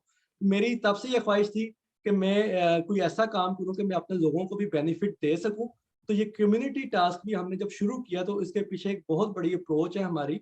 मैं अकेला इसमें इन्वॉल्व नहीं हूँ, हमारी एक एनजीओ है इसके पीछे जो जर्मनी में हमने रजिस्टर करवाई हुई है, यूको व्यूनस सेवन के नाम से। उसके साथ भी मैं अटैच हूँ और हम पाकिस्तान में वीएस को फ्री ट्रेनिंग्स भी दे रहे हैं, ठीक है? मतलब हम वीएस को फ्री ट्रेनिंग्स दे रहे हैं, लेकिन जो यहाँ पे जो लोग हैं, उनका जो उन्होंने बिज़नेस डेवलप करना है, ठीक है? उनके लिए जो हमारी ट्रेनिंग है, उसका मॉड्यूल ही टोटली डिफरेंट हमने कर दिया हुआ है। उसकी जो ड्यूरेशन है, उसकी जो इंटेंसिटी है, वो टोटली डिफरेंट कर दी हुई है। क्योंकि वीए ने एज़ अ सर्विस प्रोवाइडर काम करना है और जो यहाँ पे जो लोग हैं, उन्होंने एज़ एन इन्वेस्टर या एज़ अ एंटरप्रेन्योर काम करना है, ठीक? तो ये जो हमारी जो फीसेज़ हैं, आप कंपेयर करेंगे जो मार्केट में अवेलेबल फीसेज़ हैं, उनसे भी कम है। ठीक है। क्यों? क्यों? क्योंकि हमने इसको अर्निंग का मॉडल नहीं रखा हुआ। हमारी अर्निंग मतलब जैसे शारिक है या मैं हूँ, मेरी अर्निंग का जो पहलू है वो डिफरेंट है। मैं ऑनलाइन ट्रेडिंग भी करता हूँ, मैं स्क्रैप का मेरा बिज़नेस है, मैं उसको डील करता हूँ और अमेज़न जो है मेरे जो ये मेरा ख्वाब था कि मैंने कम्युनिटी के लिए कुछ करना है। बेसिकली ई-कॉमर्स मुझे वो प्लेटफ़ॉर्म प्रोवाइड कर रहा है कि मैं वो कम्युनिटी बेस्ड जो काम कर सकता हूँ, वो भी करूँ। तो ट्रेनिंग्स देने का बिल्कुल। हमारा जो मकसद है वो ये है। बिल्कुल, और भी क्वेश्चंस बहुत ज़्यादा हैं, वो लेते हैं हम। इसी को समराइज़ करें तो मेरे लिए तो एक काइंड ऑफ सोशल वर्क ही बन गया है। जितने हम लोगों ने ऑनलाइन घंटे लगा दिए हैं, जितने इसकी प्लानिंग में, और जितने हर दूसरे हफ्ते आते हैं, उतनी तो उससे बहुत हमारी अर्निंग हम कहीं और कर सकते हैं। अच्छा, क्वेश्चंस बहुत आ रहे हैं। अब एक और क्वेश्चन हादिया का है। अच्छा, ये क्वेश्चंस अब थोड़े से ई-कॉमर्स से हट के इन जनरल भी हैं कि लेट्स सपोज़ आपके जो टैक्स इश्यूज़, क्योंकि और भी क्वेश्चन स्टार्ट में ही आए थे। अच्छा, कि जी वो कह रही हैं कि और भी लोगों के यही क्वेश्चन है कि जिस तरह अगर वर्क वीजा पे कोई होता है ना, तो उस पे किस तरह परमिशन हो सकती है। फिर किसी एक क्वेश्चन स्टार्ट में आया था कि एक भाई ने कहा कि मैं वर्क वीजा पे हूँ, ठीक है, ब्लू कार्ड पे हैं, और उनकी वाइफ जो हैं वो उनके पास स्पाउस वीजा है, तो क्या और वाइफ करना चाहती हैं, तो क्या वो कर सकती हैं ड्रॉप शिपिंग का काम? तो वीजा के लिए क्या रिक्वायरमेंट्स होंगी? क्या अमेजोन अकाउंट ब्लॉक कर देगा उनको? और हेल्थ अच्छा। इंश्योरेंस वो पे करेंगे या हस्बैंड करेंगे? ये चंद क्वेश्चन मैं बताता हूँ, फिर इस पर डिस्कशन। और टैक्स क्लास वाइफ का 5 है, तो इस केस में क्या होगा, ठीक है? और आउटलैंडर ब्योडेज को कैसे देखेगा अर्निंग्स को? तो ये थोड़ा सा कॉम्प्लिकेटेड है, ब्योडे टू ब्योडे, शहर टू शहर, लेकिन आप इसके बारे में कुछ कहें। अच्छा, जो वर्क वीजास के ऊपर आए हुए हैं लोग, उनके तो जो वीजा होता है उस पे कैटेगरी सेक्शन लिखा होता है, पैराग्राफ लिखा होता है, और साथ में लिख देते हैं कि ये स्टार्टेड या निश्ट स्टार्टेड, जो ना कि बिजनेस कर सकते हैं या नहीं कर सकते, वो उसके ऊपर लिखा होता है। तो वो आप अपनी कैटेगरी में देखेंगे या वीजा के ऊपर देखेंगे तो उसके ऊपर लिखा होगा आपको अलाउड है या नहीं अलाउड। नॉर्मली अलाउड नहीं होता शुरू में, आफ्टर 3 इयर्स जो ना फिर कैटेगरीज चेंज होती हैं, और फिर ये बिहेवियर टू बिहेवियर भी बहुत डिफर करता है। तो उसमें जो ऑप्शन आती है, अगर आप शादीशुदा है, आपकी मिसेज ये काम शुरू कर सकती हैं, डेफिनेटली वो कर सकती हैं। उनकी जो टैक्स क्लास है वो 5 हो जाएगी, उसमें आपको टैक्स थोड़ा ज़्यादा देना पड़ेगा। लेकिन उसमें 2 चीज़ें हैं, या तो आप जर्मनी के अंदर कंपनी रजिस्टर करवा के करें तो आप कैटेगरी 5 में चले जाएंगे, क्योंकि आप 3 पे तो आप ऑलरेडी खुद हैं। तो स्पाउस जो है या जो पार्टनर है वो तो ऑटोमेटिकली कैटेगरी 5 पे चला जाएगा। दूसरा जो इसमें सिनेरियो है वो ये है कि आप अपनी कंपनी को यूके में रजिस्टर करवा दें। यूके में चूंकि आप मतलब आपसे मुराद है कि आपका स्पाउस ही, आपका पार्टनर ही, क्योंकि आपको तो कंपनी अलाउ नहीं कर रही अगर, तो उसमें आप रिस्क ना लें कि अपने नाम पे किसी भी मुल्क में काम करें, क्योंकि उन्होंने आपका टाइम बाय किया हुआ है, कंपनी ने आपको एज अ एम्प्लॉय रखा है, तो उन्होंने आपको रिस्ट्रिक्ट किया हुआ है, तो उसमें आप ये काम ना करें। ठीक। आपकी जो स्पाउस हैं, वो अगर करना चाहती हैं, जर्मनी में करेंगी तो कैटेगरी 5 में आ जाएँगी। लेकिन उससे बचने के लिए यूके में कंपनी रजिस्टर करवा दें। ये भी एक सवाल आया था कि यूके में कंपनी कैसे रजिस्टर करवा सकते हैं? तो यूके में कंपनी रजिस्टर करवाना कोई इतना बड़ा मुश्किल काम नहीं है। मतलब हम भी सर्विस प्रोवाइड करते हैं, और भी सर्विस प्रोवाइडर हैं जो आपको यूके में कंपनी रजिस्टर करवा देंगे, और उस कंपनी के थ्रू आप जर्मनी में भी काम कर सकते हैं, चाहे वो ड्रॉप शिपिंग है, चाहे वो प्राइवेट लेबल है, चाहे वो होलसेल है। इसका क्या फ़ायदा है कि आप कैटेगरी 5 में टैक्सेस पे नहीं आएँगे। आपको यूके के जो टैक्स हैं वो जर्मनी से कुछ कम है, तो उस पे आप चले जाएँगे। तो इस सिनेरियो में आपको टैक्स क्लास 5 भी नहीं देनी पड़ेगी। लेकिन अगर आप कहते हैं मैं यूके में अभी नहीं करना चाहता, हम शुरू में इतनी हैसल नहीं करना चाहते, जो कि सही बात भी है कि शुरू में बेशक आप 1-2 साल कैटेगरी 5 के ऊपर ही करें, कोई इश्यू नहीं है उसमें, टैक्स थोड़ा-सा ज़्यादा पे करना पड़ेगा, लेकिन आपका एक टेस्टिंग हो जाएगी। जब आप देखेंगे आपका मॉडल कामयाब हो रहा है, तो आप उसी कंपनी को यूके में रजिस्टर करवा सकते हैं कैटेगरी 5 से बचने के लिए या बाहर निकलने के लिए। और अगर दोनों हस्बैंड जॉब कर रहे होंगे तो भी इसी तरह ही होगा ना? बिल्कुल, इसी तरह ही होगा। ठीक हो गया। अच्छा, इस तरह करते हैं कि हम यही कहते हैं कि अब लोग जो है अपने क्वेश्चंस रेज हैंड करके पूछ लें। अब्दुल्ला ने रेज हैंड किया हुआ है। जी, अस्सलाम वालेकुम वंस अगेन। मेरा सवाल ये था कि अगर आप यूके में करते हैं कंपनी रजिस्टर, तो उससे तो आपको, क्योंकि आपकी रेजिडेंस यहाँ पे, प्लेस ऑफ डोमिसाइल आपका जर्मनी है, इन माय केस ऑस्ट्रिया है, तो टैक्सेस तो आपको यहाँ पे जब अल्टीमेटली आप टैक्स डिक्लेयर करते हैं तो आपको तो आपकी वो करनी पड़ती है, डिक्लेयर करनी पड़ती है, जो सेल्फ स्टैंडिंग है वो है आइन कॉमन है, तो टैक्स तो अल्टीमेटली वो आखिर में बराबर नहीं हो जाता है, या उसका कोई फायदा है कि यूके में करें? अच्छा, यूके में आप कंपनी रजिस्टर करवाते हैं तो फिर आपको यूके में टैक्स देना है। तो चूँकि यूरोपीय यूनियन में मतलब यूरोप के अंदर है, और वैसे भी जर्मनी का काफ़ी मुल्कों के साथ जो ना टैक्स जो कॉन्ट्रैक्ट्स वगैरह हैं, मतलब डुअल डबल टैक्सेस के, टैक्सेशन जो है। डबल टैक्सेशन बिल्कुल, जो ना कि आप आपने कहीं पे दिया है तो वो आपको शो तो करवाना है जर्मनी के अंदर भी कि मेरी मेरी ये इनकम थी, लेकिन मैंने उस मुल्क के अंदर ये टैक्स दे दिया हुआ है। ठीक है? तो वो चीज़ें क्लियर हो जाती हैं इस तरह से। आपको जर्मनी में रहते हुए, चूँकि आपकी जर्मनी में रजिस्ट्रेशन है, तो आपको अपनी आइनकॉमन जो है या इनकम जो है वो तो आपको बतानी पड़ती ही पड़ती है। लेकिन टैक्स डिक्लेरेशन आपकी वो यूके में हो जाएगी। ठीक है? वो जो भी परसेंटेज आपको वहाँ पे वैलिड होगी, वो आप वहाँ पे दे देंगे, और यहाँ वालों को ये दिखा देंगे कि ये मेरी इनकम थी, और ये मैंने इतना टैक्स वहाँ पे दे दिया हुआ है, तो वो कोई इशू नहीं होता इसमें। ठीक है। अच्छा, टैक्स के हवाले से भी लोग कह रहे हैं कि क्या आप रिकमेंड कर सकते हैं कोई टैक्स कंसल्टेंट? मेरे ख्याल में उसमें यही है कि जो मैंने फराज का ईमेल एड्रेस प्लीज लिख दें ताकि लोग फिर आपसे डायरेक्ट पूछ लें, क्योंकि जो टैक्स ठीक है, कंसल्टेंट वो फेसबुक ग्रुप पे भी हमने कई दफ़ा शेयर किया हुआ है, मैं यहाँ इस चैट में भी डाल देता हूँ ईमेल आईडी फराज का, उनका नाम भी मोहम्मद फराज है, तो वो हमारे साथ पार्टनर है जर्मनी के अंदर। वो टैक्स कंसल्टेंट नहीं है, वो बेसिकली अकाउंटेंट है, ठीक है? वो आपको गाइड कर देंगे कि आपने किस तरह से करना है उस पे। और टैक्स कंसल्टेंट बेसिकली जो मेरी रिकमेंडेशन है वो ये होती है कि आप अपने एरिया में ढूँढें, अगर आपको वहाँ नहीं मिलता तो फिर चलें वो फराज भी आपको रिकमेंड कर देंगे। शुरू में तो इनिशियली इतना इशू नहीं है, ठीक है? तो मेरी रिकमेंडेशन यही होती है कि टैक्स कंसल्टेंट आप अपने एरिया में ढूँढें, जिसके साथ आप फेस टू फेस जाके बैठ के बात कर सकते हो, और साल में 1-2 दफ़ा ही बात करनी होती है, कोई ज़्यादा दफ़ा मिलना नहीं होता इससे। लेकिन तो इसलिए टैक्स कंसल्टेंट आप अपने नियर बाय ढूँढें। मैं आपको फराज का ईमेल आईडी दे देता हूँ, वो आपको सारी गाइडेंस आपको सारी प्रोवाइड कर देंगे, वो कोई इशू नहीं है। वो आपको गाइडेंस सारी दे देंगे, बल्कि जो आपके अकाउंटेंट का काम है, अगर आप वो भी करवाना चाहते हैं तो वो आपको वो भी करके दे देंगे। उसमें भी आपको अकोमोडेट कर देंगे, फीस वाइज़ भी वो बहुत इकोनॉमिकली काम करें। ठीक हो गया। अच्छा, अभी फिर हमने वर्क वीज़ा के क्वेश्चंस हमने कह दिए कि उस पे लिखा होता है कि आपको अलाउड नहीं है, या अलाउड है तो अगर नहीं है, ज़्यादातर केसेस में अलाउड नहीं होता आपको बिजनेस करना, तो पीआर के बाद अलाउड होता है, लेकिन आप जाकर आउसलैंडर बोर्ड में रिक्वेस्ट कर सकते हैं, ठीक है, कि मैं करना चाहता हूँ। तो फिर ज़्यादा इश्यूज क्वेश्चन जो एक और आ रहा है कि फिर काम ऑफिस में कई कॉन्ट्रैक्ट्स में लिखा होता है भी आप कोई और काम नहीं कर सकते, लेकिन नॉर्मली जर्मनी में आपको अलाउ होता है up to 10 to 15 hours full time job के साथ भी आप काम कर सकते हैं, लेकिन कॉन्फ्लिक्ट ऑफ इंटरेस्ट नहीं होना चाहिए। तो ये आपने अपने एचआर डिपार्टमेंट से खुद जो है डिस्कस कर लेना है, ठीक है। अच्छा जी, और हम क्वेश्चन देखते हैं। अच्छा, उजैर ने हैंड रेज किया है। उजैर, जी अस्सलाम वालेकुम।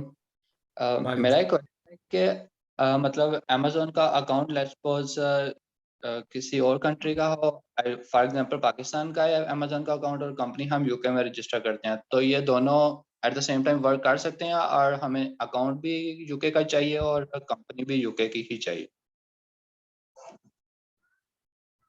नहीं, जी उसमें फराज। तो ये होता है कि आपकी कंपनी जहाँ भी रजिस्टर होती है, उसी कंपनी का ही अमेज़न अकाउंट बनता है, चाहे वो पाकिस्तान में रजिस्टर्ड है, चाहे वो यूके में रजिस्टर्ड है।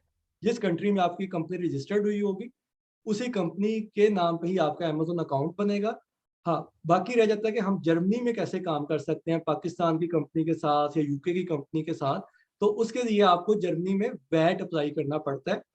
जो वैल्यू एडिशन टैक्स होता है, या मेहरवेर्टस्टeuer भी उसे कहते हैं, उम्सार्टस्टeuer भी कहते हैं उसे जर्मनी में, तो वो आपको अप्लाई करना पड़ता है जर्मनी में। उसके बाद आप एलिजिबल हो जाते हैं, चाहे आपकी कंपनी यूके बेस है या पाकिस्तान बेस है, तो वैट के साथ आपकी एलिजिबिलिटी हो जाती है to use FPA in Germany, ठीक है। बाकी जो आपका सवाल था कि आपका अकाउंट जो है, अमेजोन अकाउंट है, वो आपकी कंपनी के बेस पे बनेगा, चाहे वो पाकिस्तानी कंपनी है, चाहे वो यूके की कंपनी है, वो सेम क्रेडेंशियल्स आपके होने चाहिए। ठीक है लेकिन अब्दुल्ला। एक चीज, जी मतलब मैंने मेरा अमेजोन का अकाउंट जो है वो यूएस का है, और अब यूएस में कंपनी का इशू आ रहा है, तो अब इस लिहाज से मैं सोच रहा हूँ कि पाकिस्तान का कंपनी यूज कर लूँ या यूके की कंपनी यूज कर लूँ, तो इसमें आप क्या कहेंगे? बेहतर है कि आप यूके की कंपनी कर रहे हैं, क्योंकि यूके की कंपनीज को वैट यहाँ पे निस्बतन आसानी से मिल जाता है और जल्दी मिल जाता है। बट अमेजोन का अकाउंट यूके का नहीं है ना? तो वो आपका बन जाएगा ना कंपनी अकाउंट के नाम, कंपनी बेस पे, यूके कंपनी बेस। ओके, ठीक है, शुक्रिया। ठीक है, अब्दुल्ला का हैंड रेज, अब्दुल्ला ने I don't know, पूछ लिया शायद क्वेश्चन। सॉरी, मेरा अभी मैंने हटाया नहीं, लेकिन ये कि उससे रिलेटेड ही था टैक्स से। आपने ठीक है, फिर बताया कि अगला उनका क्वेश्चन कुछ बाद में है। ठीक चले, है, सही है, ठीक है, फिर मैं हैंड साकिब। ओके। अस्सलाम वालेकुम। वालेकुम सलाम साकिब। मेरा क्वेश्चन फिजिबिलिटी से रिलेटेड है, ड्रॉप शिपिंग की, कि जैसे केमिकल्स हैं, अगर पाकिस्तान से वो ड्रॉप शिप करें जर्मन कंपनीज को या जर्मन कस्टमर्स को, लेकिन उसमें ये है कि डिलीवरी जो है वो तो वीक्स या मंथ्स तक जा सकती है, तो ये कोई सिनेरियो आपने पहले कभी डील किया है या ये पॉसिबल है? अच्छा, वो बेसिकली तो ड्रॉप शिपिंग नहीं होगी, वो तो आप एक्सपोर्ट कर रहे हैं ना पाकिस्तान से, तो उसमें ऑब्वियसली अगर आप समझते हैं कि उस केमिकल की डिमांड है, उसके जो कंप्लायंसेस हैं वो आप मीट कर रहे हैं और जर्मनी में आपके पास ऑर्डर्स आ रहे हैं, तो जो इंडिविजुअल पैकेट्स है ना वो तो टीसीएस या ये डीएचएल वगैरह भी सेंड कर रहे हैं, इकोनॉमिकल रेट्स के ऊपर हैं।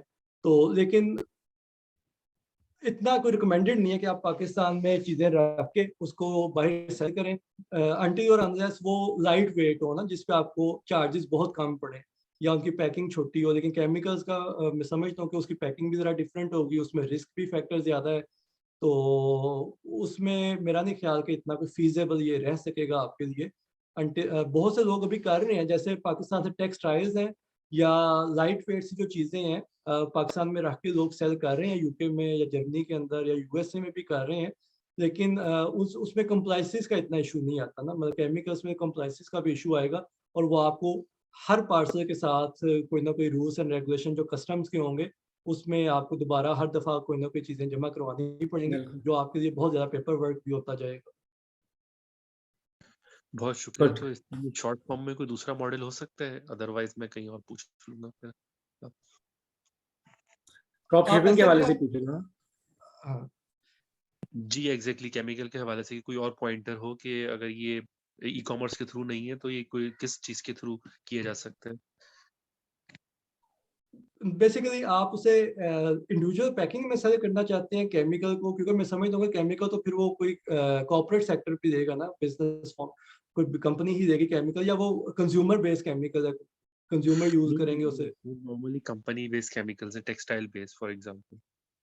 बिल्कुल, वो तो फिर आपको यहाँ कमर्शियली करने पड़ेंगे। अमेज़न तो कंज्यूमर बेस्ड ऑडियंस है ना सारी। वो आपको यहाँ पे WLW है, वेयर रीफर्ड वास, उस पे आप बिज़नेस जो है वहाँ पे ढूँढ सकते हैं कौन सी कंपनियाँ केमिकल्स में काम करती हैं। WLW.de के नाम से है, ये प्लेटफ़ॉर्म है जर्मनी की। ये मैं चैट में लिख भी देता हूँ। ठीक हो गया। ये B2B आएगा इसको आपका, फिर चेक क्योंकि करना हम पड़ेगा बात जो कर भी रहे हैं रिक्वायर्ड परमिशंस हैं हाँ, और हम इम्पोर्ट बात कर रहे हैं इंपोर्ट। B2C की ना, बिज़नेस टू कंज्यूमर जो है। Thank you. अमान ने हैंड रेज किया है, बताएं कहाँ से बोल रहे हैं। अस्सलाम वालेकुम। मैं म्यूनिख से बात कर रहा हूँ। तो मैंने ये सवाल पूछना था कि अगर मैं कंपनी रजिस्टर करवाना चाहूँ तो एस्टोनिया में रजिस्टर करवा सकता हूँ? क्योंकि जर्मनी में रजिस्टर करवाने के सबसे 2-3 मसले ये हैं कि अगर कल को एड्रेस वगैरह चेंज करते हैं तो दोबारा से आपको रजिस्टर कराना होता है, डी रजिस्टर कराना होता है, स्पेशली स्टेट वाइज अगर आप चेंज करते हैं। उसके अलावा टैक्सेस के लिहाज से भी अगर मैं एस्टोनिया में रजिस्टर कर दूँ तो लॉन्ग टर्म में फ़ायदा है। तो बस मेरा सवाल ये था कि अगर मैं करवाना चाहूँ तो उससे कोई मसला तो नहीं होता फ्यूचर में इन जर्मनी में? अच्छा, पहले तक तो ये चीज़ें हो रही थी कि एस्टोनिया में कॉर्पोरेट टैक्स नहीं था तो लोग उधर जा रहे थे। लेकिन आज ही जो ना एक रूलिंग आई है नई, तो जिसको मैं आज ही मैं पढ़ रहा था, तो उसमें ये था कि जो लोग यूके वगैरह में, बल्कि ये बड़ा अच्छा आपने पॉइंट उठाया कि जो एस्टोनिया में जाके कंपनीज बना रहे हैं, तो उनके बारे में फिनांसाम can check at any stage of your business and ask you to do the Körperschaftsteuer, मतलब जो कॉर्पोरेट टैक्स है और ट्रेड टैक्स जो है जर्मनी में भी वो जमा करवाएं। तो ये अब नई रूलिंग आई है, बिल्कुल लेटेस्ट, ये आज ही मेरे पास आई है, मैं इसे आज ही मैं पढ़ रहा था। पहले तो लोगों ने ये किया है, लेकिन अब इसको भी बेनिफिट खत्म होना शुरू हो जाएगा कि जो लोग एस्टोनिया जाते थे उन्हें भी जर्मन का फिनांस किसी भी वक्त कह सकता है कि आप जो अपने टैक्सेस जमा करवाएं। और एस्टोनिया में जाने का फ़ायदा आपको तब है अगर आप जर्मनी में या यूरोप में रेजिडेंट नहीं है, ठीक है। अगर आप पाकिस्तान में रेजिडेंट हैं, आप जर्मनी में काम करना चाहते हैं, तो फिर आप एस्टोनिया में कंपनी बनाएं, उसका जर्मनी में वैट वैट लें, तो फिर आपको जर्मन डिपार्टमेंट्स कुछ नहीं तंग करेंगे। लेकिन चूंकि हम लोग जर्मन रेजिडेंट हैं, तो बीइंग जर्मन रेजिडेंट हमारे ऊपर ये जिम्मेदारी आयद है कि हम स्टोयर या टैक्स रिटर्न जमा करवाएं हर साल। तो उसमें हमारी कोई भी इनकम है, चाहे वो एस्टोनियन कंपनी ले रही है, चाहे वो यूके बेस्ड कंपनी दे रही है, तो वो हमने डिक्लेयर जरूर करनी है, उन्हें दिखाना है।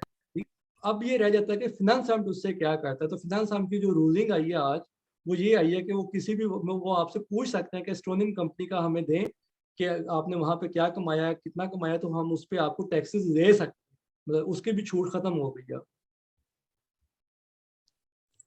सही है, थैंक यू।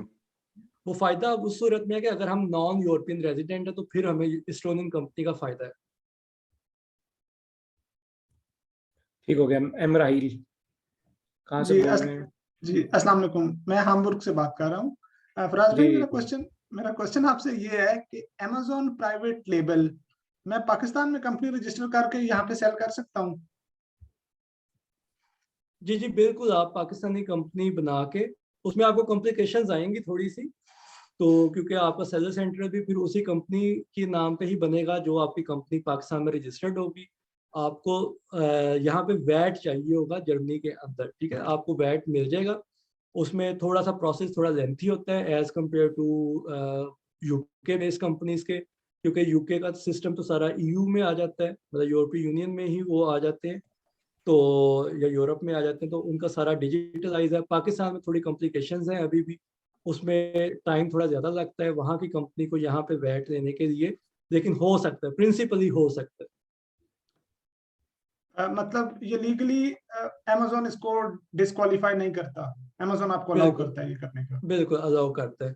पहले इशू आता था कि पाकिस्तान में हम अमेज़ोन या अमेज़ोन सेलर सेंटर नहीं था अलाउ करता पाकिस्तानी क्रेडेंशियल्स के ऊपर अकाउंट बनाना। अब रिसेंटली लास्ट ईयर से वो भी प्रॉब्लम ख़त्म हो गई है, अमेज़ोन ने पाकिस्तान को मतलब एक्सेप्ट कर रही है कि वहाँ के क्रेडेंशियल्स यूज़ कर सकते हैं, तो वो कोई इशू नहीं। ठीक है, थैंक यू। ठीक हो गया जी। अच्छा, थोड़ा समराइज करें तो हमने फराज ने आज बताया कि हम ई कॉमर्स को जर्मनी के लिए क्यों रिकमेंड करते हैं, उसको अच्छी तरीके से बताया। फिर टैक्सेस का बताया कि लोग टैक्सेस से डरते हैं, इसमें अफ्रेड नहीं होना, और स्ट्रेट फॉरवर्ड है हर चीज़, अगर आप इलीगल नहीं सेलिंग कर रहे तो, जो नहीं करेंगे ई कॉमर्स में तो सारा ऑनलाइन ही है वैसे भी। उसके अलावा मॉडल्स के डिफरेंट मॉडल्स पे बात की, अमेजोन FBA के, होलसेल और प्राइवेट लेवल की बात हुई, ड्रॉप शिपिंग की हुई, और प्रोज एंड कॉन्स डिफरेंट की डिस्कस किए, और थोड़ा बहुत हमने डिस्कस किया आज इसको ओवरव्यू के। आप PR के बाद आसान है, उससे पहले पूछ सकते हैं, फिर स्पाउस का किया। ये जनरल क्वेश्चन है जो डायरेक्टली इरेलेवेंट से ई कॉमर्स से रेलेवेंट नहीं है, लेकिन इनडायरेक्टली रेलेवेंट है, क्योंकि आपको ये पता होगा तो आप शुरू करेंगे। ठीक है, अच्छा। अब कोई, मेरे ख्याल में हम इसको 4 मिनट में रैप अप करेंगे, और सेशन क्योंकि रिकॉर्ड हो रहा है तो रिकॉर्डिंग आपको वो जो हमने फेसबुक का जो लिंक बनाया हुआ था उसकी उधर ही शेयर कर देंगे, चैट ग्रुप में भी, और ई कॉमर्स का जो हमारा व्हाट्सएप ग्रुप है उसके अंदर भी शेयर कर देंगे। ठीक है जी, तो ई कॉमर्स का जो व्हाट्सएप ग्रुप का लिंक मैं दोबारा से शेयर कर रहा हूँ, और इसके साथ ही फिर हम जो है इस सेशन को अब कंप्लीट करते हैं। ठीक है जी, फराज कुछ और कहेंगे?